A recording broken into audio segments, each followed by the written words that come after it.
Welcome to McPlum, simple solutions served daily. You'll begin by getting both devices ready. Turn the Swift's ignition to ACC or on so the head unit powers up. Then, enable Bluetooth on your phone and set it to discoverable. This makes it visible to the car. Next, on the infotainment screen, open the Bluetooth or phone menu and select Pair New Device. Do this now, it starts the exchange. Once the car searches, move to the phone and prepare to accept a pairing request and a PIN prompt. Now you'll complete the core pairing steps. When the Swift appears on your phone's list, tap it. The head unit will display a PIN.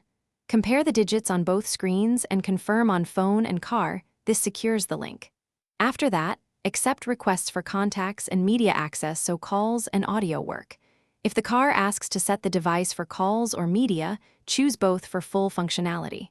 Once paired, wait a few seconds for profiles to connect, and finish by selecting the paired phone in the Swift's Bluetooth list and set it as default for calls and media. This makes future connections automatic. Then test. Play audio from a streaming app and place a quick call. Use steering wheel controls to confirm full integration. If something goes wrong, try one key troubleshooting step. Restart your phone and the head unit, then delete any duplicate or old pairings on both sides and pair again. If problems persist, check for a software update on the infotainment system. Thanks for watching. Stay juicy and subscribe.